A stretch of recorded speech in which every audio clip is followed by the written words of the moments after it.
Alright guys, before I get anything started, make sure you guys hit that subscribe button and subscribe to my boy Millaboy Gaming for more gaming and live streaming.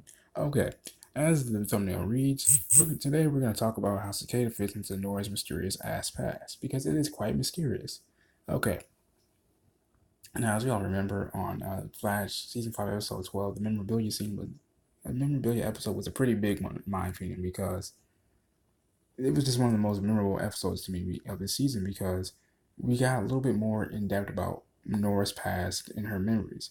And in the Hall of Villains, we figure out that Cicada, after the Flash disappears in 2024, he's still out there murking motherfuckers.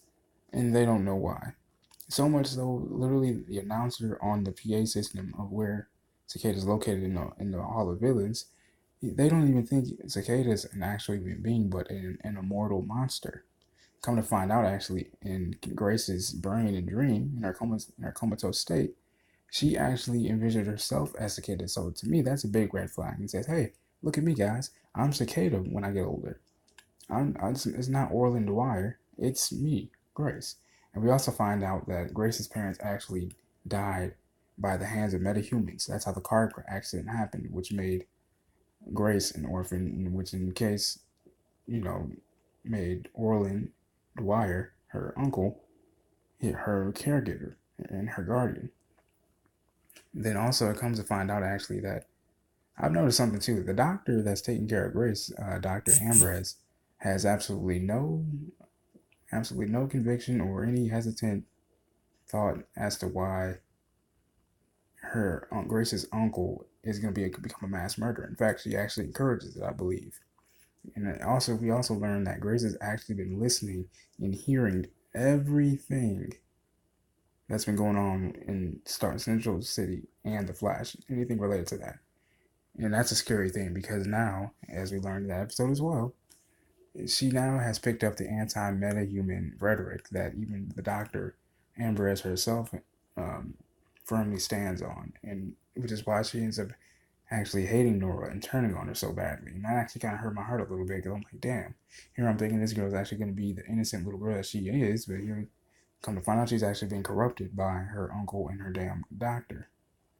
Like I said, the doctor doesn't seem to be even really give a damn that, hey, one, there's a comatose patient right here that can hear you still, and two, she has no problem with her uncle being a mass murderer.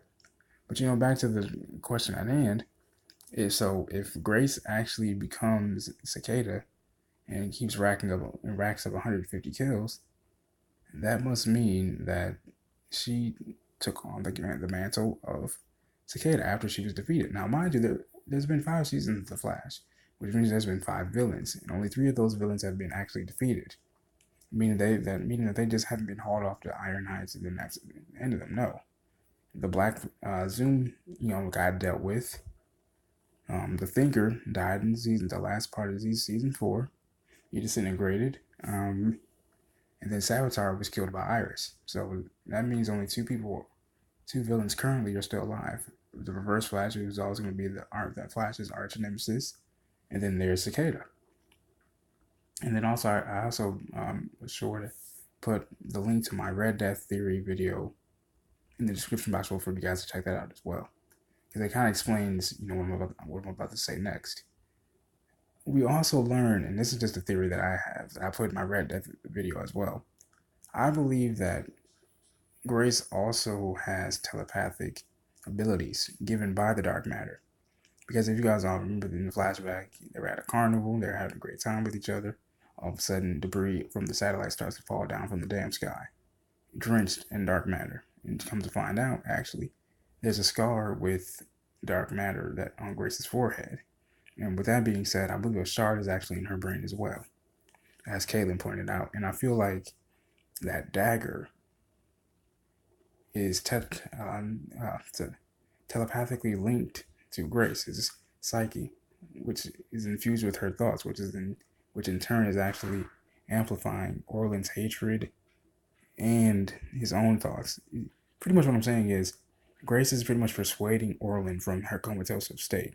I know it sounds crazy, but just hold on for me for a second. Here's also a question I have as well. If Nora is in cahoots with Eobard Thawne, which she actually is, then why does he need Cicada's dagger?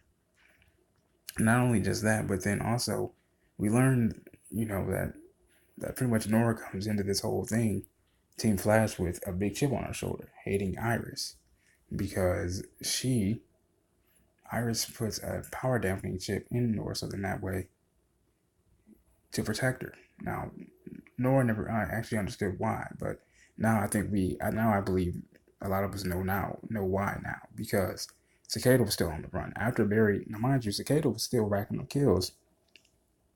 It turns out that Cicada began racking up more kills way after Barry actually left. Not even a year, but only like a few months after Barry left and disappeared, 2024. And so I think that's another reason why Iris actually dampened Nora's powers, because she didn't want Cicada. Iris did not want Cicada to kill Nora. She didn't want Nora to become a potential threat. Now, mind you, not only just that, but Nora is an inexperienced speedster. She has powers, but she doesn't know how to really use them. So that's a good call on Iris's part. Sorry, guys, before I head out here for real this time, I do want to say this. Present Team Flash's actions, the Team Flash presently, their actions are extremely crucial if what I said previously is true. Because that would mean that they'd actually have to not only stop Orlin Dwyer from killing metahumans, but also Grace from killing metahumans too in the future, as according to Grace, she becomes Cicada in the future, just as the exhibit of the Hall of Villains explains. They think Cicada's fucking immortal. It's not even a human being, racking up 150 kills. I mean, like I said before, there's been 5 villains of the Flash series this so far, and at least the most prominent ones that have, you know what I mean. I mean, you have Eobard Thawne, who's the arch nemesis of the Flash, so he'll never go away. But only 3 of them have actually been defeated. Actually, that's Savitar, Zoom, and now the Thinker. So Cicada has to be the next one and final one to fall in line. It has to be a domino effect. Otherwise, I mean, they gotta take out both of them. They gotta take out Orlin somehow, and they have to take out the Grace somehow. Because I believe that Grace is truly the head honcho of the two. Like I said before, Grace is telepathic. She may have telepathic abilities, or of some persuasion powers as well. Because it doesn't make any sense how a little girl like her can have a piece of saturated dark matter of satellite in her damn brain and not have some, pull over, the dagger itself or Cicada. Because, I mean, only from the looks of it only looks like the one thing that can hurt Cicada are Killer Frost and the dagger itself. Pretty much, it's almost like Syndro's little robots, if you will. The only thing that can harm it is itself. So with this being said, I believe that I hope Team Flash actually figures out that, oh shit, what about Grace? You gotta take her out too. You know what I mean? Or somehow subdue her, somehow get her to change her rhetoric, change her mind, change her psyche somehow.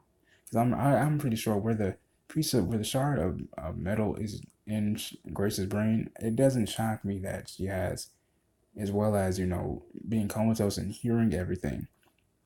It doesn't shock me that she has this anti-metahuman rhetoric instilled in her already.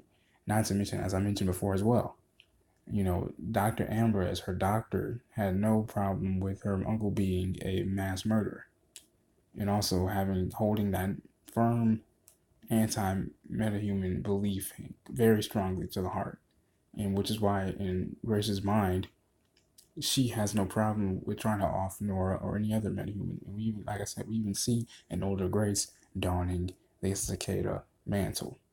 So Team Flash has to eradicate both of them if they want to really get rid of Cicada, which is why I said their moves now are extremely crucial. So we'll see what happens, man. I hope they really put 2 and 2 together pretty damn soon. Peace and love.